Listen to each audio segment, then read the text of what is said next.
اسی طرح سے قرآن حکیم سے یہ ثابت ہے کہ بالکل ابتدائی دور میں جو مکی دور ہے، بالکل اس کا ابتدائی زمانہ، سورہ نون کے آخر میں جو مذکور ہے کہ یہ کوشش کی گئی تھی کہ کچھ ایسے لوگوں کے ذریعے سے کہ جن کی قوت ارادی ان کی نگاہوں میں بہت مرتکز ہو جاتی ہے، یہ عملیات میں ایک خاص معاملہ یہ بھی ہوا کرتا تھا، اور اب بھی شاید کچھ لوگ یہ پریکٹس کرتے ہیں کہ اگر باقاعدہ ریاضت کر کے اپنی نگاہوں میں ایک خاص قسم کی تاثیر پیدا کر لی جائے، بلکہ مولانا امین احسن اصلاحی صاحب نے اس کا تذکرہ کیا تھا ایک مرتبہ جب زمانہ طالب علمی میں نے 2 تربیت گاہیں منعقد کی تھی، اور اس میں درس قرآن مولانا اصلاحی صاحب نے دیا تھا کہ آج کل بھی بعض لوگ یہ کرتے ہیں کہ رات کے پچھلے پہر اٹھ کر نہا دھو کر سفید براق کپڑے پہن کر پھر بیٹھتے ہیں اور کسی بالکل سفید کاغذ پر ایک چھوٹا سا نقطہ لگاتے ہیں اور پھر نگاہوں کو اس پر جمانے اور مرتکز کرنے کی مشق کرتے ہیں۔ کتنی دیر تک پلک جھپکے بغیر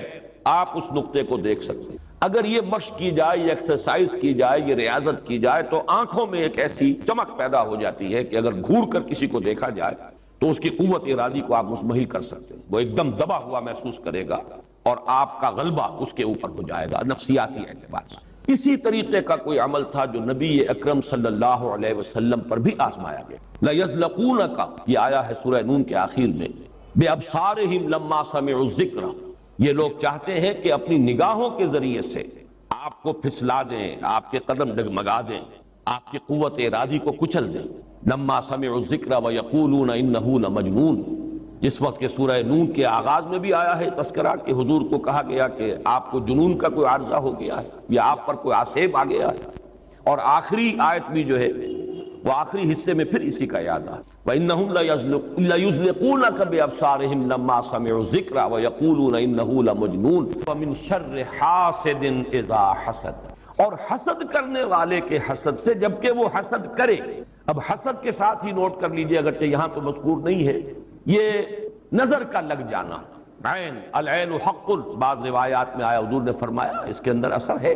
انسان کسی حاسدانہ نگاہ کے ساتھ کسی پر نگاہ ڈالتا ہے، اس میں زہر ہے، یہ نگاہیں مسموم ہیں، اس میں زہر ہے موجود، سمی اثرات ہیں اور اس کے اثرات پڑتے ہیں۔ اور یہ جیسا کہ میں عرض کر رہا تھا کہ جدید دور میں جادو کے لیے بھی مثلاً حضور کے بالوں کی ضرورت پڑی، اور یہ جینیٹکس کے حوالے سے اور جینز کے حوالے سے بات آج سمجھ میں آ جائے گی، اس لیے کہ جن ارواح خبیثہ کے ذریعے سے آپ کو کام لینا ہے، وہ جادو تو وہاں پڑا ہوا ہے اس کنویں کے اندر، وہ جو بھی تاثرات ہیں انہیں تلاش کرنا ہے، ان اثرات کو اس شخص معین کو، جس شخص معین پر جادو کرنا مقصود ہے، اور اس کے وجود کا کوئی جز جس کے کہ وہی جینز ہوں گے کہ جو ان کے اپنے وجود کے ہیں، ان کے حوالے سے گویا کہ یہ ایک راستہ ہے، یہ اس کی آئیڈینٹیفیکیشن کا ایک ذریعہ ہے۔ اسی اعتبار سے یہ حسد یا یہ نگاہ کا لگ جانا، میں سمجھتا ہوں کہ آج کی فزکس اگر تھوڑی سی بھی آپ پڑھیں تو ریڈیشنز نگاہ پار ہو جاتی ہے انسان کے، ایسی بھی تو ریز ہے نا، ایکس ریز کیا ہے آپ کے وجود میں سے گزر جاتی ہے، یہ ultra violet infra red rays, یہ تمام کی تمام ایکس ریز، یہ کیا ہے وجود کو چیر کر گزرتی ہے، تبھی تو اس فلم کے اوپر اثر پڑتا ہے جو فلم کے پیچھے لگی ہوئی اور آپ سامنے کھڑے ہوئے ہیں، آپ کی ہڈیاں علیحدہ نظر آ رہی ہیں اور گوشت جو ہے وہ علیحدہ نظر آ رہا ہے، یہ تمام چیزیں آج سمجھ میں آتی ہیں۔ اور وہ فوٹونز جن کا میں نے ابھی عرض کیا 1 ملین 5 دفعہ کہیے، 30 صفریں لگائیے ایک پر تو 1 ملی میٹر کا اتناواں حصہ جو ہے وہ ایک فوٹون ہے، یہ تو وجود کے اندر سرایت کر کے کہیں سے کہیں نکل جانے والی چیزیں۔ ان ریڈیشنز کے حوالے سے ایٹمک ایکسپلوژن جو ہے اس کی ریڈیشن ہے جو آپ کو معلوم ہے کہ جو ذرا ذرا سے حادثے ہو رہے ہیں، چرنوبل میں ہوا ہے، کہیں ہو گیا تھا بھوپال میں، اور اس کی پھر ریڈیشنز کے کیا کیا اثرات ہوئے، وہ شے نظر تو نہیں آتی، غیر مرئی چیز۔ آج کی دنیا میں جب آپ ای ایس پی کو مان رہے ہیں، ایکسٹرا سینسری پرسیپشن، نہ آپ کے کانوں کے ذریعے سے آپ کو پرسیپشن حاصل ہوئی ہے، نہ آنکھوں کے ذریعے سے، آپ کے سینس آرگنز انوالوڈ ہی نہیں ہے، but you are having perception, extra sensory perception. اسی طریقے سے ٹیلی پیتھی ہو رہی ہے، ایک بات آپ اپنے دل کے اندر، اپنے ذہن کے اندر جماتے ہیں، مرتکز کرتے ہیں، اور جس شخص کے ساتھ آپ چاہتے ہیں رابطہ، اس تک اس بات کو منتقل کر دیتے ہیں۔ یہ سب کچھ کیا ہے؟ اس کے بعد تو اس دور میں بھی اگر کوئی لوگ بات کریں من شر حاسد اذا حسد، اور عقد کے ساتھ اس کو جوڑا گیا ہے، ومن شر النفاثات فی العقد ومن شر حاسد اذا حسد، لیکن محض ردیف یا قافیہ یا فواصل کی رعایت سے قرآن میں کچھ نہیں ہے، وہ اس کا ایک فیکٹر، اس کا ایک عامل ہو سکتا ہے لیکن محض اس کی بنا پر نہیں مانا جائے گا۔ تو اس میں یقیناً کوئی اور حکمت ہے، اور وہ حکمت تقسیم کی گئی ہے۔ ہمارے مفسرین نے تو اس کو یوں بیان کیا ہے کہ ایک حسد وہ ہے کہ جو دل میں پیدا تو ہے، آدمی کے اندر ہے، لیکن یہ کہ وہ اس کو باقاعدہ کوئی ایک ہمت کے ساتھ اور اپنے ایک عزم کے ساتھ، ارادے کے ساتھ بروئے کار نہیں لا رہا، تو اس حسد کے اثرات نہیں ہوں، اس سے پناہ مانگنے کی ضرورت نہیں ہے۔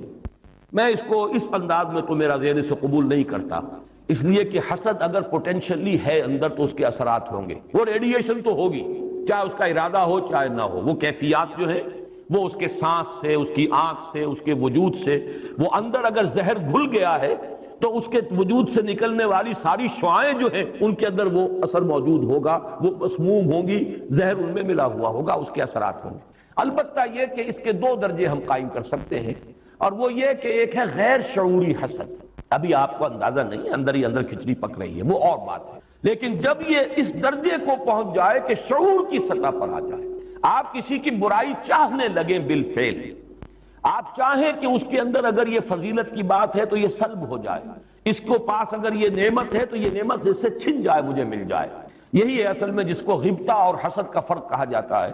اور ایک جگہ پر حضور نے ایک حدیث میں لفظ حسد استعمال کیا ہے، لیکن مراد اس سے غبطہ ہے۔ لا حسد الا فی اثنین، کوئی حسد نہیں کیا جانا چاہیے سوائے دو اشخاص سے، ایک وہ جسے اللہ نے علم دیا ہے اور وہ علم پھیلا رہا ہے تو اس سے بھی اگر حسد پیدا ہو جائے تو کوئی بری بات نہیں، کوئی اچھی بات ہی ہے، اور ایک یہ کہ کسی کو اگر دولت دی ہے اور وہ دولت پھیلا رہا ہے اور عام کر رہا ہے، لوگوں کو اس کے خلق کے لیے خرچ کر رہا ہے تو اس سے بھی حسد۔ لیکن یہاں حسد غبطہ کے معنی میں، غبطہ یہ ہے کہ کسی میں کوئی خیر آپ کو نظر آئے تو آپ اللہ سے دعا کریں پروردگار مجھے بھی یہ خیر عطا کر دیں، یہ غبطہ ہے۔ اور حسد یہ ہے کہ اس سے یہ شے چھن جائے، یہ ہے در حقیقت کے جو بری شے ہے کہ کسی نعمت کا کسی دوسرے شخص سے سلب ہو جانا، اس کی خواہش جب پیدا ہو جائے اور جب یہ شعوری سطح پر آ جائے، یعنی ایک ہے اس کا ایک وہ جو جس سے کہ ابھی اتنی اس کی انٹینسٹی نہیں ہے کہ اس سے وہ ریڈیشن ہو، اس کی انٹینسٹی اس وقت ہوگی جبکہ وہ شعور کی سطح پر آ گئی اور انسان جو ہے جل رہا ہے حسد کی آگ میں اور چاہتا ہے کہ یہ نعمت اس سے سلب ہو جائے، یہ فضیلت جو ہے اس سے چھن جائے، تو یہ شے وہ ہے یقیناً کہ اس کے اثرات، اس کو میں اس وقت جدید فزکس کی اصطلاح میں ریڈیشن کے ذریعے سے اس میں لفظ واضح کر رہا ہوں، اس کے اثرات ممتد ہوتے ہیں، اور اس کے شر سے بھی پناہ مانگنے کی یہاں ہمیں تلقین کی گئی۔ تلقین محمد الرسول اللہ صلی اللہ علیہ وسلم کو ہوئی اور آپ کی وساطت سے ہم سب کو ہو رہی ہے۔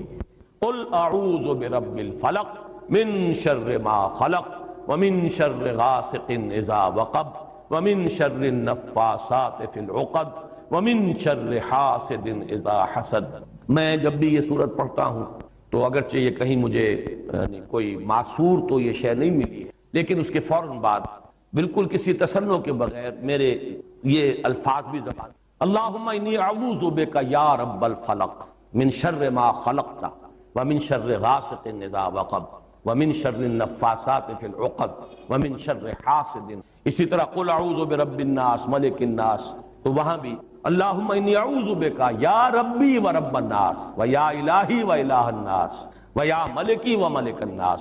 تو اس طریقے سے گویا کہ اس لفظ قل کیونکہ یہ فعل امر ہے، حکم ہے، تو اس پر ہم اگر فوری طور پر اس کی تعمیل کیا کریں تو یہ اگرچہ معصور نہیں ہے، میں صرف اپنے ذوق کی بات کہہ رہا ہوں، اور بہرحال اس میں کوئی شے ممنوع نہیں ہے، دعا تو ہم مانگ سکتے ہیں، تو دعا ہی کی شکل ہے، تو جو الفاظ ہمیں اللہ نے تلقین کیے ہوں انہی کے حوالے سے ہم وہ دعا مانگے، تعوذ کریں۔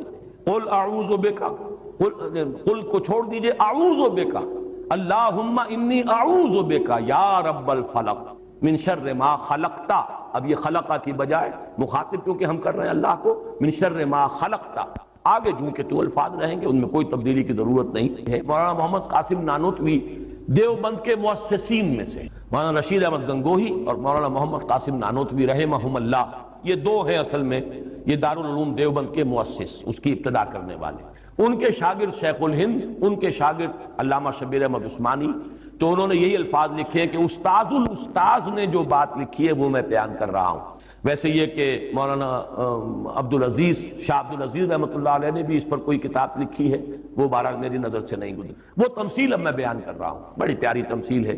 انہوں نے تمثیل یہ دی ہے کہ اگر کوئی باغبان یا کوئی اور کھیتی کرنے والا جو ایک پودا لگاتا ہے، کوئی فصل ہے، اس کا کوئی ایک جو ہے بیج یا دانہ پھوٹا ہے، اب یہ جو پودا ہے باغبان یہ چاہتا ہے یہ پروان چڑھے، پھلے پھولے، اسے کوئی گدن نہ پہنچے، کوئی نقصان نہ ہو، اس کی حفاظت کا بندوبست کرے گا تاکہ جس کام کے لیے یہ پودا لگایا وہ مقصد حاصل ہو۔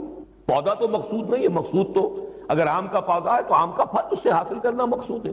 تو چار قسم کی اس کے اوپر آفات آ سکتی۔ پہلی آفت مثلاً حیوانات، جو سبزی خور حیوان ہے وہ اسے کھا نہ جائے، لہذا کوئی جالا آپ اس کے گرد جالی لگاتے ہیں، کوئی باڑ لگاتے ہیں، اس سے بچاتے ہیں، اور یہ جو جانور آ کر کھائے گا، بکری فرض کیجیے کھا جاتی ہے آ کر، تو یہ کوئی اس کی نیت آپ کو ضرر پہنچانے کی نہیں ہے، یہ اس کی طبعی ایک خاصیت ہے، یہ تو اس کی جبلت ہے، یہ اس کی طبیعت ہے، اس کا تقاضا ہے، آپ سے کوئی دشمنی نہیں ہے اسے، بلکہ یہ کہ در حقیقت اس کی اپنی طبیعت کا ایک تقاضا ہے۔ چنانچہ وہ شعر بھی انہوں نے کوٹ کیا ہے، ایسے اقرب ناز پے کی نسل اقتضائے طبیعتش ای نسل، بچھو جو ڈنک مارتا ہے تو یہ آپ سے کوئی دشمنی اسے نہیں ہے، یہ اس کی طبیعت کا، اس کی جو بھی جبلت ہے اس کا تقاضا ہے۔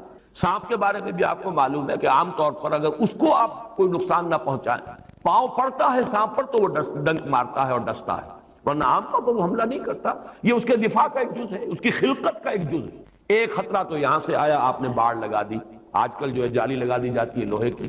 دوسرا یہ کہ اس پودے کو نشو و نما کے لیے جو چیزیں ضروری ہیں اس کی کوئی روک ہو جائے، مثلا اسے دھوپ چاہیے، کوئی ایسی چیز آڑے آ جائے کہ دھوپ کی تمازت اس تک پہنچے ہی نہ، کوئی شے ایسی سایہ کی اس کے اوپر کیے رہے، یا پانی اسے چاہیے، پانی کے سوتے خشک ہو جائیں، یہ دوسری آفت ہے، پودا مرجھا جائے گا، کمڑا جائے گا، ختم ہو جائے گا۔ تیسری چیز یہ کہ اس پر کوئی پالا پڑ جائے، اوپر سے اولے پڑ جائیں، پالا پڑ گیا، یعنی اس کی جو حرارت غریزی ہے جس سے کہ اس کی یہ پورا وجود جو ہے وہ حرارت غریزی جو ہے وہ ختم ہو جائے، اس کے نتیجے میں بھی وہ پودا ختم ہو جائے۔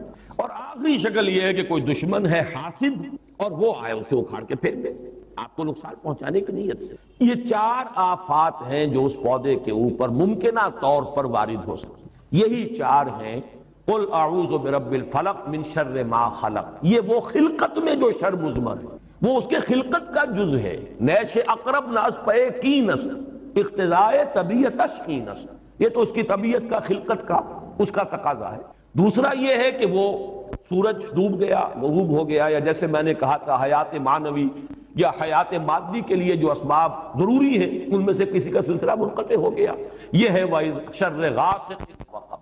تیسری چیز کہ جو در حقیقت جادو کے ذریعے سے ہوتی ہے کہ اندر آپ کے کوئی ایسی شے ہو گئی جس سے آپ کے طبائع اور قوائے طبیعت جو ہے وہ کچھ شل ہو کر رہ جائے، یہ اندر سے حرارت غریزی جیسے اس پودے کی ختم ہو گئی، پالا پڑ گیا۔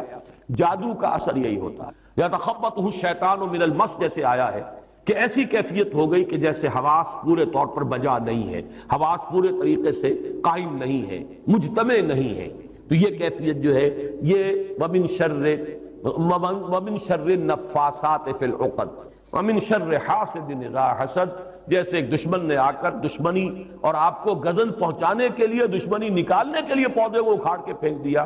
وہ نفس جو اندر سے ملامت کرتا، دیکھو تم نے جھوٹ بولا، تمہیں جھوٹ نہیں بولنا چاہیے، کسی اور نے ملامت کی یا نہیں کی، تمہارے اندر کوئی شے ہے جو ملامت کر رہی، دیکھو تم نے فلاں شخص کا دل توڑ دیا، یہ اچھا کام ہے۔ یہ ہے لوامہ جس کی قسم کھائی گئی، لا اقسم بیوم القیامت ولا اقسم بالنفس اللوامہ، یہ نفس لوامہ ہر انسان میں ہے، اور جیسے ہمارے ظاہری وجود کے تقاضے ہیں، بھوک لگتی ہے، پیاس لگتی ہے، اسے کپڑے کی ضرورت ہے موسمی اثرات سے بچاؤ کے لیے، یہ جو مانوی شخصیت ہماری اندر ہے یہ بھی کچھ ڈیمانڈ کرتی، اور انسان اپنے آپ کو مطمئن کرتا، ریشنلائز کرتا، ٹھیک ہے یہ تو خرابیاں ہیں، لیکن میں نے یہ کام بھی تو آخر کیے ہیں نا، کہ انسان کی ایک لاش بھی اپنے ضمیر کو۔ اب دیکھیے ہمارے ہاں کے مختلف طبقات میں مختلف تصورات ہیں نیکی کے جو رائج ہیں۔ ہمارے ہاں ایک مذہبی طبقہ ہے جس کے نزدیک اصل اہمیت ریچولز کی ہے، عبادات کی ہے، رسومات کی، معاملات میں وہ دھوکہ دے رہے ہیں، سودا کر کے پھر گئے، ان کے دلوں میں نرمی نہیں ہے، سائلوں کو دھتکارتے ہیں، لیکن ایک اعتبار سے بہت نہیں، سودی کاروبار کرتے ہیں۔ ٹھیک ہے بھائی، میں سودی کاروبار تو کرتا ہوں، میں نے مسجد میں تو بنوائی ہے، میں نے مسجد میں جھاڑ بھی تو لگوا دیا ہے، میں نے مسجد میں قالین بھی تو بچھوایا ہے۔ تو نیکی کا ایک تصور یہ، اس کے بالکل برعکس ایک تصور ہے جدید تعلیم یافتہ طبقات کا تصور.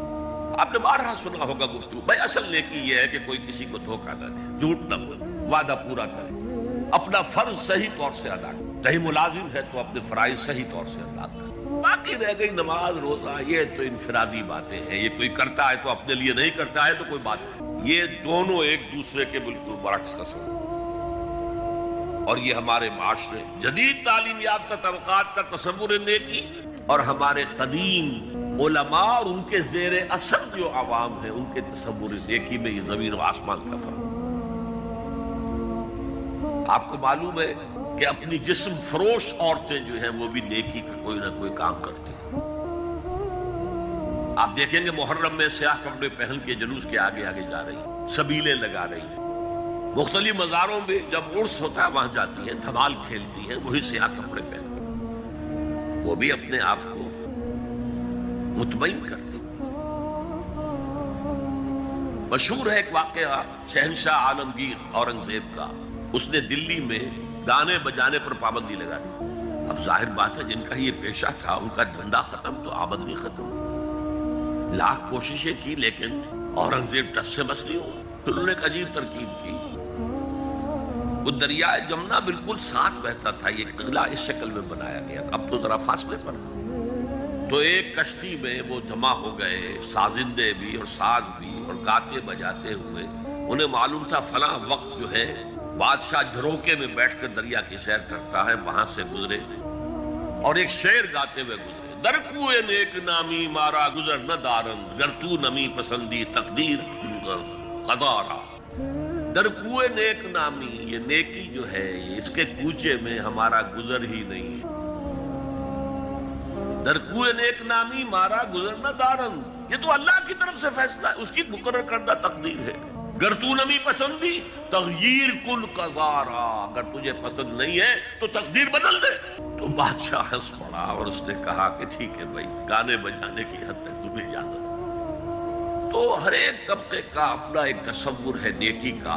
جیسے میں نے پہلے عرض کیا بڑے بڑے ڈاکو جو ہیں وہ اپنے علاقے کے بیواؤں یتیموں کی سرپرستی کرتے ہیں. ویسے نہایت درندگی، صفاکی، انسانی جان کی کوئی حیثیت نہیں. تو نیکی اصل میں کس شے کا نام ہے، کون سی چڑیا کا نام ہے، نیکی حقیقت میں کیا ہے، وہ ہے اس آیت کا مضمون. میں مثال دیا کرتا ہوں. ایک عام قصہ ہے کہ کسی گاؤں میں پہلی مرتبہ ہاتھی آیا. اب وہاں نابینا لوگ جو تھے انہیں بھی پتہ چلا ایک عجیب جانور آیا ہے. وہ آئے اور کسی نے اس کی ٹانگ کو ٹٹولا. اس نے کہا ہاتھی ایک ستون کے مانند ہے. کسی کا اس کے کان کے اوپر ہاتھ پڑا، اس نے کہا چھاج کے مانند ہے وہ. کسی نے پیٹ کو ٹٹولا، بہت بڑا ڈھول ہے وہ. بالکل یہی معاملہ ہے نیکی کے تصور کے بارے میں. اڑائے کچھ ورق لالے نے، کچھ نرگس نے، کچھ گل نے. چمن میں ہر طرف بکھری ہوئی ہے داستان میں. کسی نے نیکی کا ایک حصہ لے لیا، کسی نے دوسرا لے لیا، کسی نے تیسرا لے لیا. وہ مکمل سراپا نیکی، حقیقی نیکی کس میں ہے، یہ ہے اس آیت کا مضمون. اب چوتھے نمبر پر یہ تمہیدی باتیں جو میں عرض کر رہا ہوں. اس آیت کا پس منظر کیا ہے جسے ہم کہتے ہیں شان نزول. کیا بحث چل رہی تھی جس میں ہدایت کے لیے یہ آیت نازل ہوئی؟ تو ذہن میں رکھیے کہ تحویل قبلہ اس آیت کا پس منظر، شان نزول. آپ کو معلوم ہے مکے میں جب تک حضور رہے، آپ جب نماز پڑھتے تھے تو آپ جنوبی جانب کھڑے ہوتے تھے، یعنی رکن یمانی اور وہ کونا کہ جس میں حجر اسود نصب ہے، ان دونوں کے درمیان کھڑے ہوئے کعبے کی طرف رخ کیا. تو اسی رخ پر بیت المقدس بھی ہے. اسے کہتے ہیں استقبال قبلتین. دونوں قبلوں کا بیک وقت استقبال ہو گیا، رخ ہو گیا دونوں طرف، خانہ کعبہ کے بھی اور بیت المقدس کے بھی.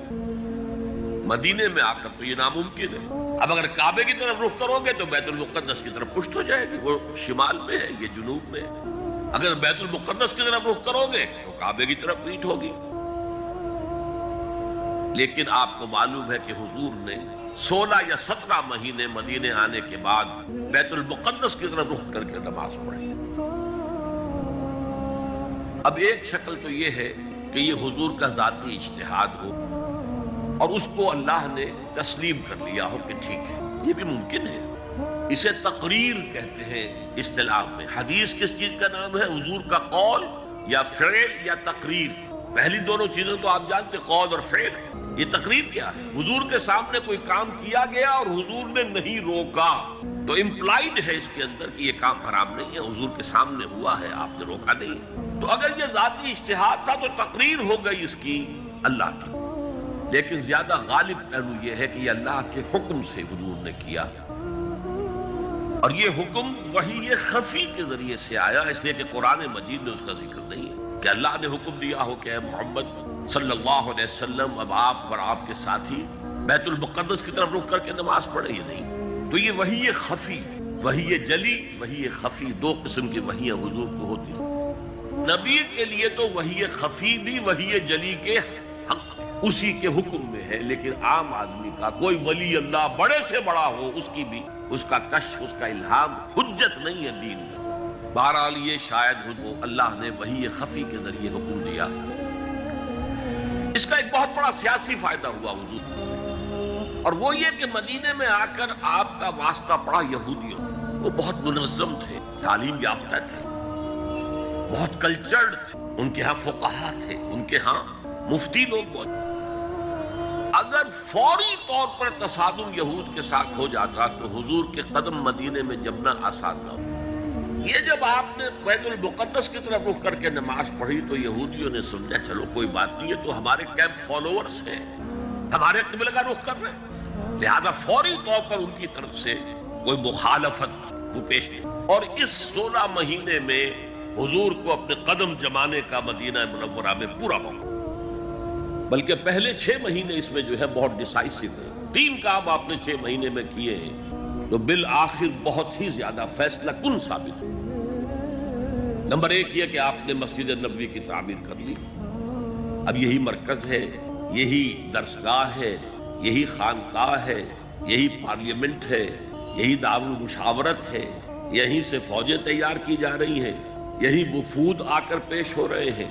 بہرحال ایک مرکز مہیا ہو. نمبر 2 یہ کہ مہاجرین میں اور انصار میں مواخات، ایک مہاجر ایک Ansari, they were declared brothers. یہ تھی انٹیگریشن آف دی سوسائٹی. اور تیسرا کام آپ نے یہ کیا اسی دوران میں جس کا تعلق اس حکمت عملی کے ساتھ بہت گہرا بن جاتا ہے کہ یہود کو جکڑ لیا ایک معاہدے میں، میثاق مدینہ، کہ اگر مدینے پر کوئی باہر سے حملہ آور آیا تو ہم سب مل کر واحد امت کی حیثیت سے مدینے کا دفاع کریں گے. جوائنٹ ڈیفنس آف مدینہ کا پیکٹ. اور یہ چیز بھی حضور کی کامیابی میں بہت فیصلہ کن ثابت ہے. تو اس اعتبار سے یہ تحویل قبلہ جب پھر ہوئی ہے، اور میں نے جو کہا تھا کہ اللہ نے ہی کوئی حکم دیا تھا وحی خفی کے ذریعے، وہ اس سے ثابت ہوتا ہے کہ نہ صرف بہت سے مہاجرین پر یہ بات شاخ گزر رہی تھی، خود حضور پر بھی شاخ گزر رہی تھی کہ میں پیٹھ کیے ہوئے ہوں کعبے کی طرف. چنانچہ قرآن مجید میں یہ آیا ہے قد نرا تقلب وجهك في السماء، اے نبی ہم آپ کے چہرے کا، نگاہوں کا آسمان کی طرف اٹھنا بار بار دیکھتے رہے. آپ منتظر تھے کہ وقت آئے، حکم آئے، وحی آئے اور میں رخ بدل دوں. وما جعلنا القبلة التي كنت عليها الا لنعلم من يتبع الرسول ممن ينقلب على عقبيه. یہ اللہ نے اپنی طرف منسوب کر دیا، اور ہم نے وہ قبلہ جس پر تم اب تک رہے ہو 16 مہینے 17 مہینے یہ مقرر کیا تھا تاکہ دیکھ لیں کہ کون ہے رسول کا اتباع کرنے والے اور کون ہے جو اپنے الٹے پاؤں پھر جانے والے. کیا مطلب ہے اس کا؟ مہاجرین مکے سے آئے تھے، ان کے دلوں میں عظمت جو ہے کعبے کی وہ پلی ہوئی تھی اندر ٹھوک ٹھوک کر. اب دیکھا اللہ نے حکم نہیں دیا وحی جلی کے ذریعے سے، یہ رسول کا حکم تھا. گویا کہ یہ ایک امتحان ہو گیا کہ کہیں تمہاری حمیت جاہلی، تمہاری محبت جو تمہیں کعبے سے ہے وہ تمہیں اسلام سے پھیر تو نہیں دیتی. آیا تم رسول کے حکم کو مقدم رکھتے ہو اور اپنی کسی سابقہ حمیت جسے حمیت جاہلی ہم کہہ دیں گے اس کو مقدم رکھتے ہو. یہ ایک سخت امتحان تھا جس میں کہ اہل مکہ جو مہاجرین تھے وہ مبتلا کیے گئے. اور خاص طور پر یہ بات کہ رسول کا حکم ماننے کی تاکید، چاہے ابھی قرآن میں کوئی آیت نہیں آئی ہے لیکن حقیقی مومن کے لیے رسول کا فرمانا بھی ایسے ہی ہے جیسے کہ اللہ کا فرمانا. اس کی تربیت بھی ہو گئی. لیکن یہ کہ اکثر کا معاملہ یہ تھا کہ یہ معاملہ شاخ گزر رہا تھا. یہاں تک کہ حضور کا معاملہ بھی تھا، قد نرا تقلب وجهك في السماء فلنولینک قبلۃ ترضاها، تو اے نبی ہم بدل دیں گے قبلہ وہ جو آپ کو پسند ہے، اب رخ کرو مسجد حرام کی، فولوا وجوہکم شطر المسجد الحرام، اب اپنا رخ کر لو مسجد حرام کی طرف۔ چنانچہ مدینے میں ایک مسجد القبلتین ہے، جو حضرات گئے ہیں زیارت کرتے ہیں انہوں نے زیارت کی ہو۔ حضور مدینے سے باہر ایک قبیلے کی جگہ تھی، وہ وہاں گئے ہوئے تھے، کوئی دعوت طعام تھی، دوپہر کا کھانا تھا، اسی وقت ظہر کا وقت ہو گیا۔ حضور نے جماعت کھڑی کی اور قبلہ جو ہے بیت المقدس، اسی نماز کے دوران یہ آیات وہی نازل ہو گئی، آپ نے فوراً رخ بدلا اور پوری جماعت نے رخ بدل لیا، اور اسی لیے اس مسجد میں دو قبلے ہیں، دو محرابیں ہیں، ایک شمال کی جانب بیت المقدس کی جانب، دوسری جنوب کی جانب یعنی مکہ مکرمہ۔ اب یہ تحویل قبلہ جو ہے یہ ہے بات اصل میں سمجھنے کی، ایک بہت بڑے فتنے کی بنیاد بن گئے۔ فتنہ آزمائش کو کہتے ہیں اور فتنہ فساد کو بھی کہتے ہیں۔ فساد یہودیوں کی طرف سے شروع ہوا، یہ کیسا نبی ہے جس کا قبلہ ہی معین نہیں؟ ابھی یہ شمال کی طرف رخ کر کے نماز پڑھ رہا تھا اور اب اس نے جو ہے جنوب کی طرف رخ کر لیا، کیسا رسول ہے یہ؟ کیسا نبی ہے؟ حضور کے خلاف لوگوں کو بھڑکانے کا انہیں اب ایک موقع تھا، اور آپ کے علم میں ہے کہ اوس اور خزرج کے جو عوام ہیں وہ یہود کے بہت زیر اثر تھے، بہت زیر اثر۔ وہی بات کہ وہ سمجھتے تھے ہمارے پاس نہ کوئی شریعت ہے، نہ کتاب ہے، نہ کوئی قانون ہے، نہ ہمارے ہاں کوئی مفتی ہے نہ قاضی ہے، ان کے ہاں تو کتاب ہے، شریعت ہے، مفتی ہے، قاضی ہے، ان کا تو بڑا کلچرڈ لوگ ہیں، تو ایک روب تھا۔ لہذا یہ ایک ان کو موقع مل گیا کہ اس پر لوگوں کے جذبات کو بھڑکائیں اور حضور سے برگشتہ کریں۔ دوسری طرف سادہ نو مسلمانوں کے اندر بھی ایک فتنہ بطور آزمائش آ گیا کہ اگر اصل قبلہ یہ تھا تو یہ 16 مہینے کی نمازیں تو ہماری عقارت نہیں، غلط رخ پر پڑی ہم نے، اور نماز تو دین کا اصل ستون ہے، اور یہ نمازیں ہماری ضائع ہو گئی۔ یہ ان کے دلوں میں ایک وسوسہ پیدا ہوا۔ اس پہلو سے اس مسئلے پر بڑی مفصل گفتگو قرآن میں ہوئی ہے، میرے اور آپ کے لیے، بلکہ مجھے اعتراف ہے کہ میں یہ سوچتا رہا اتنی مفصل گفتگو بار بار فولوا وجوہکم شطر المسجد الحرام، فولوا وجوہکم شطر، یہ بار بار پورے 2 رکوع قرآن مجید، سورہ بقرہ کا 17واں رکوع 18واں رکوع اسی پر، اس لیے کہ ہم اس سینسٹیونیس کا اندازہ نہیں کر سکتے کہ جو اس وقت پیدا ہو گئی تھی اس پر۔ تحویل قبلہ پر یہ معمولی نہیں بات تھی، یہود نے سمجھ لیا تھا کہ اب معلوم ہوا یہ ایک نئی امت کا آغاز ہے، اس کا مرکز اب نیا بن گیا ہے۔ اب تک وہ سوچ رہے تھے کہ ہمارے ہی، چنانچہ ایک اور واقعہ ہوا تھا کہ یہ عاشورہ کا روزہ رکھتے تھے یہودی۔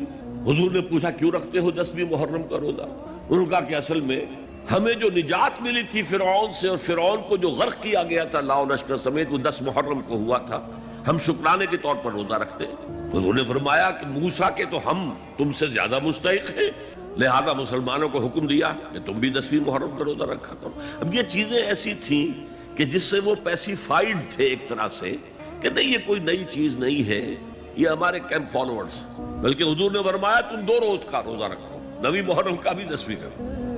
بہرحال اس پر جو ایک تشویش ہوئی ہے، اس تشویش کو دور کرنے کے لیے 2 رکوع 17واں 18واں رکوع 2 رکوع پورے کے پورے اسی بحث پر مشتمل ہیں۔ اور اس کے علاوہ اب میں مثال دوں کہ میرا ایک ہاتھ یوں ہے، ایک ہاتھ یوں ہے، بیچ میں میرا جسم ہے، تو اس بحث کا جسم جو ہے وہ تو وہ 2 رکوع ہیں، رکوع 17واں 18واں، لیکن ادھر دور پہلے ایک آیت آ گئی تھی جس نے زمین ہموار کی، للہ المشرق والمغرب فینما تولوا فثم وجہ اللہ۔ 2 رکوع پہلے، مشرق و مغرب سب اللہ کے ہیں، جدھر بھی رخ کرو اللہ کا رخ ہے۔ قبلے کا مطلب یہ تو نہیں ہے کہ اللہ اس سمت میں محدود ہے، معاذ اللہ، اللہ کا رخ، اللہ تو مشرق میں ہے، مغرب میں ہے، شمال میں ہے، جنوب میں ہے، فوق میں ہے، تحت میں ہے، ہر جگہ ہے۔ للہ المشرق والمغرب فینما تولوا فثم وجہ اللہ، مشرق و مغرب سب اللہ کے ہیں، جدھر بھی تم رخ کرو گے وہ اللہ کا رخ ہے۔ یہ ایک تمہید ہو گئی تھی۔ اس کے بعد ویسے وہاں جا کر عجیب سا محسوس ہوتا ہے کہ یہاں تو کوئی سیاق و سباق تو تھا نہیں، یہ آیت کس حوالے سے آئی ہے؟ اصل میں اس بحث کے لیے تمہید وہاں سے شروع کر کے بات چھوڑ دی گئی، اور پھر 2 رکوع آگے جو ہے وہ یہ آیت آ گئی کہ اگر ابھی کوئی ریزیڈول ایفیکٹ باقی ہے تو اب ان سے کہا جا رہا ہے سخن شناس نئی دل برا خطائی جاست. لوگو تم بات نہیں سمجھتے، سخن شناس نہیں ہو اے میرے محبوب، دل برا سخن شناس نئی دل برا خطائی جا. خطا یہاں ہے، تم جسے اصل نیکی سمجھ بیٹھے ہو، ریچول ظاہری شکل، وہ اصل نیکی نہیں ہے، وہ کل نیکی نہیں ہے. نیکی تو اصل میں ایک روح ہے جو پورے وجود میں سرایت کرتی، ایک بالکل مختلف انسان وجود میں لاتی، ایک پورا مختلف کردار وجود میں لاتی ہے. نیکی تو حقیقت میں وہ ہے. جیسے کہ ہمیں معلوم ہے نماز کا ایک ظاہر ہے، فقہ اس سے بحث کرے گی، لیکن اصل نماز آپ کو اللہ کی حضوری کا شرف حاصل ہوا، کچھ حضور قلب میسر آیا، کوئی خشوع و خضوع ہوا، کوئی اللہ کے ساتھ مخاطبت اور مکالمے کی صورت پیدا ہوئی. کیا تم نے جب سجدہ کیا تو محسوس کیا کہ تم نے اپنے رب کے قدموں پر اپنا سر رکھ دیا ہے؟ اگر یہ نہیں ہے تو ٹھیک ہے، فقہی نماز ادا ہو گئی، اصل نماز تو ادا نہیں. نماز کی روح تو تم نے نہیں پائی. تو ہر شے کا ایک ظاہر ہے اور ایک اس کی روح ہے، باطنی روح. ہم اپنی مجبوری سے ظاہری ہی بات کو دیکھ سکتے ہیں، روح تو ہماری نگاہوں کے سامنے ہے نہیں، جس کا نتیجہ یہ نکلتا ہے کہ صرف ظاہر ہی ظاہر رہ جاتا ہے، روح کی طرف توجہ ہی نہیں. اور یہی سب سے بڑا الزام، سب سے بڑی تنقید حضرت مسیح کی تھی یہودیوں پر. تم مچھر چھانتے ہو اور سموچے اونٹ نکل جاتے ہو. ظاہری معاملات میں، فقہی معاملات میں بحثیں ہو رہی ہیں، مفصل بحثیں ہو رہی ہیں اور کفر کے فتوے لگ رہے ہیں. تم نے اگر یہ کر دیا تو یہ ہو گیا، اور سموچے اونٹ نکل رہے ہو. حرام کاموں میں تم ملوث ہو، سود تم لے رہے ہو. یہ ہے کہ تمہارا معاملہ سارا کا سارا دین کی ظاہر سے رہ گیا. اور یہ جو فرمایا کہ تمہاری مثال ان قبروں کی سی ہے جن کے اوپر تو سفیدی کر رکھی ہے لیکن اندر گلی سڑی ہڈیوں کے سوا کچھ نہیں. روح دین سے تم ناآشنا ہو چکے ہو، محبت خداوندی تم میں نہیں ہے، لیکن ظاہر پرستی ہے، مظاہر پرستی ہے، ریچولزم ہے. تمہارا دین یہ بن کر رہ گیا. آج ہمارے ہاں بھی صورتحال مختلف نہیں ہے. میں عرض کر چکا ہوں، سب سے بڑا طبقہ ہمارے ہاں ظاہر بات ہے کہ جو ہمارے علماء کے زیر اثر ہے، اور وہ فقہاء ہیں. اور فقیہ کا کام ہی ہے کہ وہ ظاہر سے بحث کرے، باطن سے تو بحث نہیں کر سکتا. لہذا ریچولز ہی ریچولز رہ گئے ہیں. حقیقی روح ہر شے کی ختم ہو چکی. رہ گئی رسم اذاں روح بلالی نہ رہی، اور فلسفہ رہ گیا تلقین غزالی نہ رہی. نماز و روزہ و قربانی و حج یہ سب باقی ہے، تو باقی نہیں. اب آئیے اس پر غور کیجئے. جو میں نے عرض کیا تھا لیس البر، اب زبر اور پیش میں زمین و آسمان کا فرق ہو جاتا ہے. لیس البر ہوتا جیسا کہ ہے سورہ بقرہ میں آگے جا کر، لیس البر ان تاتوا البیوت من ظہورہا. ان کے ہاں یہ قاعدہ تھا یا ایک رواج ہو گیا تھا کہ اگر احرام باندھ کر گھر سے نکل آئے اور اب کسی ضرورت سے گھر جانا پڑا، دروازے سے نہیں داخل ہوں گے، ایک دفعہ احرام باندھ کے نکل آئے، اب کیسے جائیں واپس؟ تو گھر کے پچھواڑے سے دیوار پھلانگ کے جاتے. تو وہاں کہا یہ کوئی نیکی نہیں. لیس البر ہوتا تو اس کا مطلب ہوتا سرے سے کوئی نیکی نہیں ہے، یہ تو ہمارا من گھڑت ایک خیال ہے. لیس البر یہ خبر ہے جسے مقدم کیا گیا ہے، اور اس کا مفہوم اب ہو گیا حصر کا. کل نیکی یہ نہیں ہے، یعنی نیکی کا ظاہر بھی ضروری ہے. یہ نہ سمجھو کہ نماز کا ظاہر کوئی معنی نہیں رکھتا. طہارت حاصل ہوئی ہے یا نہیں ہوئی ہے، وضو صحیح ہوا ہے یا نہیں ہوا ہے، جو پانی استعمال کیا تھا وہ بھی پاک تھا کہ نہیں تھا، یہ ساری چیزیں ضروری ہیں. دین کا ظاہر بھی ضروری ہے. یہ نہ نفی کیجئے کہ ان فقہا کا کیا ہے، ظاہر ہی کو لیتے ہیں. ہمارے ہاں بعض جو ہے انتہا پسند جو ہے، جو ملنگ ٹائپ صوفی ہوتے ہیں، ایک تو حقیقی کوئی صوفی ہوں، ایک ملنگ ٹائپ، وہ ان تمام چیزوں کو چھوڑ بیٹھتے. جیسے میں نے آپ کو شعر سنایا تھا اور اختلاف بھی کیا تھا، مولانا روم نے کچھ زیادتی کی ہے، سختی کی ہے، انداز بیان اچھا نہیں ہے کہ ماز قرآن مغزہ برداشتیم استخاں پیش سگاں انداختیم. ہم نے قرآن سے اس کا اصل مغز جو ہے وہ کشید کر لیا ہے، ہڈی کا گودا ہم نے کھینچ لیا، اب ہڈی خالی ہم نے پھینک دی. یہ ہمارے صوفیہ میں سے بعض کا طرز عمل رہا ہے جو غلط ہے. نہیں، ظاہر بھی اہم ہے، ظاہر بھی نیکی ہے.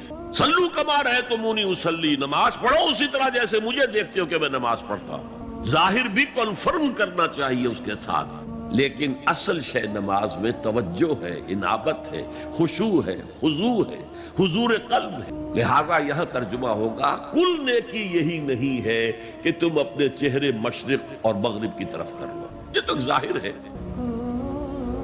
اور اس میں مجھے غالب کا شعر یاد آ رہا ہے، قبلے کو اہل نظر قبلہ نما کہتے ہیں، ہے پرے سرحد ادراک سے اپنا مسجود۔ جسے ہم سجدہ کر رہے ہیں وہ تو ہمارے ادراک اور شعور اور وہم اور خیال اور تصور اور تخیل سے وراء الورا وراء الورا وراء الورا ہے، پرے سرحد ادراک سے اپنا مسجود۔ قبلے کو اہل نظر قبلہ نما کہتے ہیں، یہ کعبہ تو قبلہ نما ہے۔ بہرحال اب اس کی نفی کرتے ہوئے، جزوی نفی، کلی نفی نہیں ہے، لیس البر، کل نیکی یہ نہیں ہے کہ تم اپنے چہرے مشرق اور مغرب کی طرف کر لو، ولکن البر، بلکہ نیکی اس کی ہے، یہاں پر بھی اب لفظ محذوف ہے، ولکن البر بر من آمن باللہ والیوم الآخر، نیکی تو حقیقت میں اس کی ہے۔ اس میں آگے بڑھنے سے پہلے مجھے یاد آیا کہ میں بر کے مفہوم پر بھی کچھ گفتگو کر لوں۔ بر کسے کہتے ہیں؟ بہت عمدہ باتیں جو ہے پہلے کہی ہیں۔ بر اور بر یہ دونوں مادہ تو ایک ہی ہے، بحر و بر۔ جب تک انسان سمندر میں رہتا ہے، آج کا تو خیر تصور نہ کیجئے، پہاڑوں جیسے جو ہے پہاڑ سمندر میں چل رہے ہوتے، عام حالات میں کوئی اس کے ادھر ادھر جو ہے کوئی ہچکولے محسوس نہیں ہوتے، لیکن پرانے زمانے کے سمندر کا تصور کیجئے تو ہر وقت وہ ہے آدمی غیر مطمئن ہوتا تھا، اسی وقت کچھ ہو سکتا ہے، ہچکولا آ رہا ہے، ادھر سے آ رہا ہے، ادھر سے آ رہا ہے، تو دل میں ایک خوف سا رہتا تھا، ایک بے چینی سی رہتی تھی، عدم تحفظ کا ایک احساس رہتا تھا۔ بر پر، خشکی پر آتے ہی اطمینان ہو۔ تو یہ اصل میں انسان کے باطنی اطمینان کے، جو ابھی آپ نے فرمایا کہ نیکی وہ ہے کہ جس کو کر کے تمہیں خوشی حاصل، اور فتویٰ اپنے دل سے لے لیا کرو، ما حاک فی صدرک، جو کچھ تمہارے سینے کے اندر جو کچھ جس سے خدبد ہو جائے، جس سے بے چینی ہو جائے، وہ اسم ہے، وہ گناہ ہے۔ الاسم ما حاک فی صدرک وکرہت ان یطلع علیہ، اور گناہ وہ ہے کہ جس کے بارے میں تمہیں یہ پسند نہ ہو کہ لوگوں کو اس کی اطلاع ہو، وہ گناہ ہے۔ اس میں بھی مجھے جیسے انگریزی کی ایک نظم کا سٹینزا جو ہے یاد آیا تھا، art is long and time is fleeting, دوڑا جا رہا ہے یہ وقت، and our hearts though stout and brave still like muffled drums are beating funeral marches to the grave۔ اپنے دل کی ہر بیٹ کے ساتھ ہم اپنی قبر سے قریب سے قریب تر، قریب سے قریب تر ہوتے جا رہے ہیں۔ اسی طرح کی ایک نظم ہے، بڑی پیاری نظم ہے، Charities that soothe and heal and bless are scattered over the feet of men like flowers۔ وہ بھلائیاں، وہ نیکیاں، وہ خدمت خلق، Charities which soothe and bless and heals، دل کے اوپر مرہم سا رکھا جاتا ہے نیک کام کر، دل کو خوشی ہوتی ہے نیک کام کر کے۔ Charities that soothe and heal and bless are scattered over the feet of man like flowers۔ یہ تو ان پھولوں کے مانند ہے جو انسان کے قدموں میں پڑے ہوئے ہیں، جس کو چاہے اٹھا لے، جو چاہے اٹھا لے۔ No mystery is here, no special boon for the high and not for the low۔ The smoke ascends as high from the heart of a humble cottage as from that of a haughty palace۔ دھواں اٹھتا ہے تو ایک کٹیا میں جو چورا جل رہا ہے اس سے بھی اٹھے گا تو جائے گا اوپر، اور محل کا کوئی بہت بڑا کچن ہے تو اس سے بھی اٹھے گا تو اوپر جائے گا۔ لہذا یہ غریب اور امیر کا فرق نہیں ہے، ہر شخص اس نیکی میں سے حصہ لے سکتا۔ تمہارے پاس ایک روٹی تھی، تم نے آدھی دے دی کسی مانگنے والے کو، تمہارا حصہ ہو گیا، بہت بڑا حصہ۔ اور کسی بڑے امیر آدمی نے 150 جو ہے مسکین کو کھانا کھلا دیا، وہ اس کے قریب بھی نہیں آ سکے گا اجر و ثواب کے اعتبار سے اس شخص کے کہ جس کے پاس ایک ہی روٹی تھی اور اس نے آدھی دے دی۔ تو بر جو ہے حقیقت میں لیس البر ان تولوا وجوہکم قبل المشرق والمغرب ولکن البر من آمن باللہ والیوم الآخر والملائکۃ والکتاب والنبی۔ میں بھی ایک زمانے میں اس پر کچھ متردد سا ہوتا تھا، کچھ سوچتا تھا،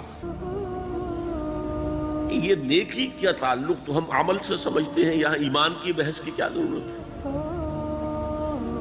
ایمان تو ایک باطنی حقیقت ہے، نیکی جو ہے وہ ایک ظاہری خارجی حقیقت۔ لیکن پھر سمجھ میں آیا کہ اصل نیکی وہ نیت ہے جس کے ساتھ وہ کام کیا جا رہا ہے۔ اگر خیرات بانٹی جا رہی ہے، جھگیوں میں جا کر میلے کچیلے بچوں کو گود میں لے کر اپنی سفید اشکروں کو بھی خراب کیا جا رہا ہے، اور معلوم ہے کہ یہ اس لیے کر رہا ہے کہ آئندہ الیکشن میں کھڑا ہونا ہے، تو کوئی ہے جو کہے گا کہ یہ نیکی ہو رہی ہے؟ کام تو بظاہر بڑی نیکی کا کام ہے. نیکی کے لیے شرط اول اللہ پر ایمان ہے، اس کی موٹیویشن لو آف گاڈ.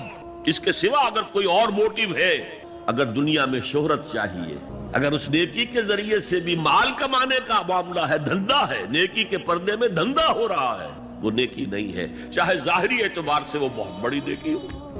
تو سب سے پہلا مسئلہ نیت کا ہے، نیت کا ہے، نیت کا ہے. کس ارادے کے تحت یہ نیکی کی جا رہی ہے، کیا مقصود ہے، کیا مطلوب ہے. چنانچہ نوٹ کیجئے، اکثر محدثین نے اپنے جو مجموعے مرتب کیے احادیث کے، ان میں پہلی آیت کون سی، پہلی حدیث کون سی لاتے ہیں؟ حضرت عمر رضی اللہ تعالیٰ عنہ سے روایت ہے، انما الاعمال بالنیات. نیکیوں کا، نیک اعمال کا دار و مدار نیتوں پر ہے. وانما لکل امرئ ما نوى. ہر شخص کو وہی کچھ ملے گا جس کی اس نے نیت کی ہوگی. فمن كانت ہجرته الى اللہ ورسولہ فہجرته الى اللہ ورسولہ. جو کوئی ہجرت کر رہا ہے، مکے میں گھر بار چھوڑ کر جا رہا ہے، اپنے وطن کو ترک کر کے جا رہا ہے مدینے کی طرف، صرف اللہ اور رسول کے لیے، اس کی ہجرت اللہ اور اس کے رسول کے لیے.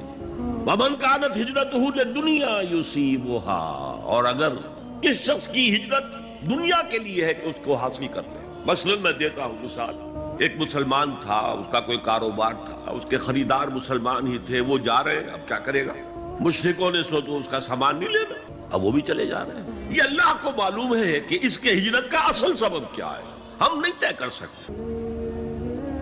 لیکن اللہ کے ہاں جو کھاتا کھلا ہوا ہے، اس کی یہ ہجرت جو ہے اللہ اور اس کے رسول کے لیے شمار نہیں ہے. وَمَنْ كَانَتْ هِجْرَتُهُ لِلدُّنْيَا يُصِيبَهَا أَوْ امْرَأَةٍ يَنكِحُهَا. یا کسی عورت کے لیے ہو کہ اس سے نکاح کرے. کسی خاتون سے وہ شادی کا خواہش مند تھا، وہ خاتون ہجرت کر کے مدینے چلی گئی، اب یہ بھی باندھے کچے دھاگے سے بندھے ہوئے چلے جا رہے ہیں، تو یہ تو در حقیقت اس عورت کے کھاتے میں ہجرت جائے گی، اللہ اور اس کے رسول کی ہجرت میں نہیں. تو اصل شے یہ ہے، نیکی کا وہ کام جس کا ظاہر بھی نیکی کا ہو اور باطن بھی ہو، کہ موٹیویشن صرف اللہ کی رضا ہو، اللہ کی محبت اور اللہ کی رضا کا حصول. یہ ہے پازیٹیو موٹیو. ایک نیگیٹو سائیڈ بھی ہے. سب لوگ ذہنی اعتبار سے اتنے بلند نہیں ہوتے کہ اللہ کی محبت وہی اصل محرک بن جائے. یہی وجہ ہے کہ حضور نے اس کو صلی اللہ علیہ وسلم کمال ایمان سے تعبیر کیا ہے. من احب للہ وابغض للہ وعطا للہ ومنع للہ فقد استکمل الایمان. جس نے کسی سے محبت کی تو اللہ کے لیے، کسی سے نفرت اور بغض رکھا تو اللہ کے لیے رکھا، کہ اللہ کو اس سے نفرت کرنا پسند ہے. اور کسی کو کچھ دیا تو اللہ کو خوش کرنے کا، اور کسی سے کچھ چیز روکی تو صرف اس لیے کہ اللہ کو اس کا روکنا پسند ہے، تو اس شخص نے اپنے ایمان کی تکمیل کر لی. اگر اس کا موٹیو خالص ہو گیا ہے اللہ کی محبت اور اللہ کی رضا کا حصول، تو اصل میں نیکی ہے. ورنہ چاہے بظاہر کتنی ہی بڑی نیکی نظر آئے، وہ نیکی نہیں. لیکن جو لوگ اس حد تک نہ پہنچ پائے ہوں، استکمال ایمان تک، تکمیل ایمان تک، تو ان کے لیے ایک اور موٹیو بھی ہے، والیوم الآخر، قیامت کا دن، جزا و سزا کا یقین، اللہ کا خوف، آخرت کے محاسبے کا خوف. خوف بھی ایک بہت بڑا موٹیو ہے، بہت بڑی موٹیویٹنگ فورس. اب میں یوں کہوں گا کہ اگر کسی عمل کا محرک ہے صرف اللہ کی محبت، اس کی رضا کا حصول اور آخرت کی نجات، تو وہ نیکی ہے. اگر یہ نہیں، کوئی وطن پرست ہے، وطن کی محبت کی وجہ سے کوئی نیک کام کر رہا ہے، اس کا وہ کام وطن پرستی کے کھاتے میں جائے گا، خدا پرستی کے کھاتے میں نہیں جائے گا. کوئی قوم پرست ہے، اپنے قوم کی محبت میں کچھ کر رہا ہے، تو اس کا وہ نیک کام قوم پرستی کے کھاتے میں جمع ہوگا، خدا کی پرستش کے لیے نہیں. یہ ہے موٹیو کا فرق، اور یہ ہے موٹیو کی اہمیت، اور اس کا تعلق ہے ایمان باللہ اور ایمان بالآخر. ایک حدیث میں حضور نے فرمایا کہ قیامت کے دن سب سے پہلے 3 اشخاص کا معاملہ پیش ہوگا. ایک وہ تھا کہ جو اللہ کی راہ میں جنگ کرتا ہوا مارا گیا تھا، دنیا میں شہید سمجھا جا رہا تھا. ایک وہ تھا جسے اللہ نے علم بہت دیا تھا، اور اس نے علم کو پھیلایا، خوب پھیلایا. اور ایک وہ جس کے پاس جس کو اللہ نے بہت دولت دی تھی، اور اس نے دولت جو ہے نیکی کے کاموں میں، بھلائی کے کاموں میں، غربا، یتاما، مساکین کے لیے خرچ کیا. اب اللہ پوچھے گا ان شہید صاحب سے کہ دیکھو میں نے تمہیں صحت دی تھی، جسمانی قوت دی تھی، تم نے کیا کیا؟ وہ کہے گا اے اللہ میں نے تیرے لیے قتال کیا اور اپنی جان دے دی. اللہ فرمائے گا کذبتا، تو نے جھوٹ بولا. انک قد قاتلت لئن یقال جریء، تو نے تو یہ جنگ میں حصہ لیا تھا اس لیے کہ تیری شجاعت کا ڈنکا بن جائے، تیری جرأت کی شہرت ہو جائے. وقد قیلا، وہ کہا جا چکا، اب یہاں تمہارے لیے کچھ نہیں ہے. اور فرشتوں کو حکم ہوگا اور اوندے منہ گھسیٹتے ہوئے اس کو جہنم میں ڈال دیں. یہی حشر ہوگا اس عالم کا، تو نے وہ نیکی کا کام کیا تھا. لئن یقال عالم، کہا جا چکا دنیا میں، ڈنکا بج چکا تمہاری شہرت کا. اب اس میں نوٹ کیجئے، اگر کسی عالم کے علم کا ڈنکا بج جائے، اس کی اپنی نیت وہ نہیں تھی تو اس کے اندر کوئی خرابی نہیں. یہاں معاملہ نیت کا ہے. اگر نیت یہ ہو کہ میرے علم کی شہرت ہو جائے، میرے ہاتھ چومے جائیں، مجھے نذرانے پیش کیے جائیں، تو پھر وہی حشر اس کا ہوگا کہ اوندھے منہ گھسیٹ کر جہنم میں ڈال دیا جائے. یہی حشر اس سخی کا ہوگا جس نے سخاوت کی تھی، جس کی سخاوت کے ڈنکے بج گئے تھے، اس کا بھی یہی حشر ہوگا. تو انما الاعمال بالنیات، اور یہاں نیکی کی بحث میں سب سے پہلے ولکن البر بر من آمن باللہ والیوم الآخر. اب جو والملائکۃ والکتاب والنبیین، ان تینوں کو جمع کر لیجئے، اس سے مراد ہے نبوت اور رسالت. ملائکہ وحی کا ذریعہ ہے جو انبیاء تک لے کر آتے رہے. اس وحی کا جو ریکارڈ مرتب ہوا وہ کتابیں ہیں، اور جن پر وہ وحی آئی وہ نبی ہیں. ان تینوں کو جمع کر رسالت، ایمان باللہ، ایمان بالآخرہ اور ایمان بالرسالت. اب اس کا تعلق کیا ہے نیکی کے ساتھ؟ یہ ذرا گہری بات ہے. دیکھیے، نیکی کا جذبہ بھی جو انسان کے پیشنز ہوتے ہیں وہ اندھے بہرے ہوتے ہیں. پیشنز، جذبات. نیکی بھی ایک جذبہ ہے. کبھی یہ جذبہ حد اعتدال سے تجاوز کر کے بدی بنا دیتا ہے. جیسے رہبانیت، ترک دنیا، شادی نہیں کروں گا، گھر گھرستی کا بکھیڑا مول نہیں لوں گا، بس اللہ سے لو لگاؤں گا. ظاہر بات ہے جس نے بھی فیصلہ کیا نیکی کے جذبے کے تحت کیا نا، لیکن اس کا جو نتیجہ نکلا اکثر و بیشتر پھر حرام کاری ہوئی. آپ عیسائیت کی جو ہے ہسٹری آف کرسچین موناسٹسزم، اس کا مطالعہ کیجئے. انہوں نے خود لکھا ہے کہ بظاہر راہب خانے ہیں، راہب اور راہبائیں رہتی ہیں، اور ان کے تہخانوں میں حرامی بچوں کے قبرستان ہو جاتے تھے. یہ نیکی کے جذبے نے بدی کو جنم. حضور کے ساتھ ایسا ہوا. 3 اشخاص آئے، انہوں نے حضور کی ازواج مطہرات سے معلوم کیا آپ رات کو کتنا وقت نماز میں لگاتے ہیں، آپ مہینے میں کتنے نفلی روزے رکھتے ہیں.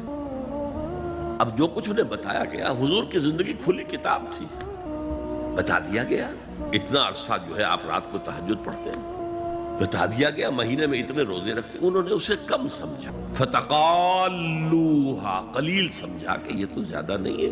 ہمارا تو خیال تھا کہ آپ ساری رات ہی کھڑے رہتے ہوں گے. لیکن اپنے دل کو مطمئن کرنے کے لیے کہ حضور کی کہیں توہین بھی نہ ہو جائے، کہا جی انہیں تو ضرورت نہیں ہے، وہ تو معصوم ہی ہے، ان کی خطائیں اول تو ہوتی نہیں، اگر کوئی ہے بھی تو اللہ نے کہہ دیا قد غفر اللہ لک ذنبک ما تقدم منها وما تاخر، اللہ نے تو معاف کر دی اگلے پچھلے سارے گناہ، میرے لیے یہ کافی. ایک نے کہا میں پوری رات عبادت کروں گا، اپنی قبر بستر سے نہیں لگاؤں. دوسرے نے کہا کہ میں ہمیشہ ہر روز روزہ رکھوں گا، کبھی افطار نہیں کروں. تیسرے نے کہا میں کوئی شادی بیاہ نہیں کروں گا، ایک کھکیڑ میں نہیں پڑھوں گا. میں حضور کو خبر ہو گئی، آپ نے طلب فرمایا اور غصے کے انداز میں وہ الفاظ کہے کہ جو حضور سے بالکل متوقع نہیں.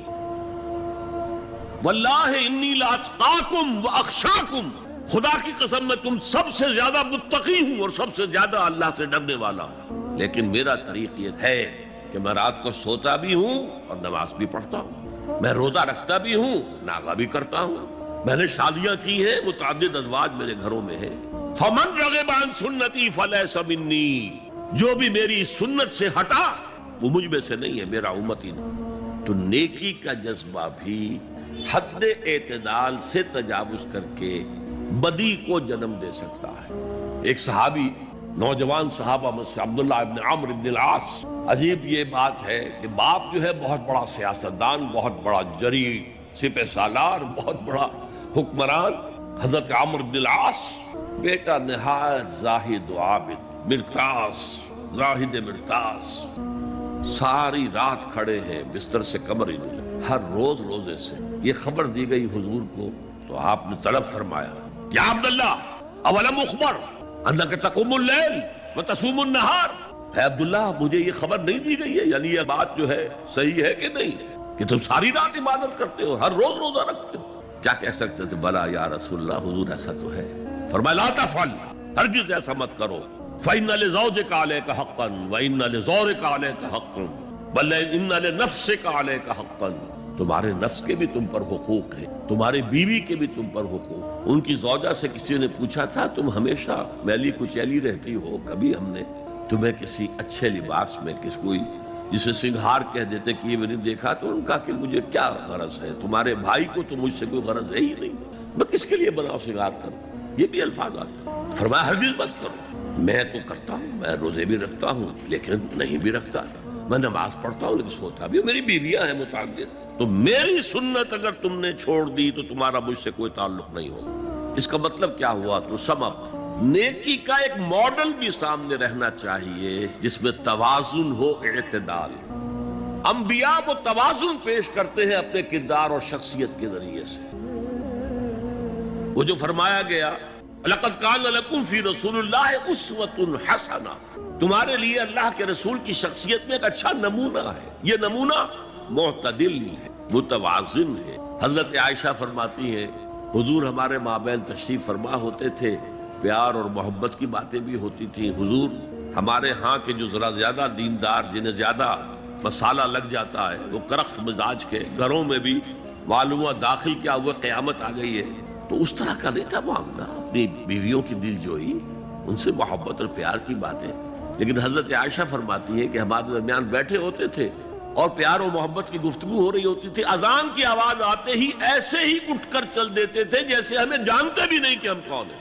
یہ توازن پیدا کرو، ترک دنیا نہیں، دنیا میں رہو اور پھر وہ کردار پیش کرو جو محمد نے پیش کیا صلی اللہ علیہ وسلم اور آپ کے صحابہ نے پیش کیا۔ دنیا میں رہتے ہوئے ترک دنیا اس معنی میں دنیا مقصود نہ بن جائے، مطلوب نہ بن جائے۔ لا مقصود الا اللہ، لا مطلوب الا اللہ، لا محبوب الا اللہ۔ تو یہ ہے اس نیکی کی بحث میں ایمان بالرسالت کا معاملہ۔ اب آگے چلتے ہیں۔ وَآتَ الْمَالَ عَلَىٰ حُبِّهِ، اور دیتا ہے وہ اپنا مال، یا دیا اس نے اپنا مال اس مال کی محبت کے باوجود، علی الرغم۔ جن حضرات نے ترجمہ کیا ہے کہ اللہ کی محبت کی وجہ سے ہی اللہ کی محبت میں وہ مال دیتے ہیں، یہ غلط ہے۔ جو بحث ہو چکی ہے، موٹیویشن تو ان کی درست ہو گئی ایمان باللہ، ایمان بالآخرہ سے، اب آگے اس کے تکرار کی ضرورت نہیں ہے۔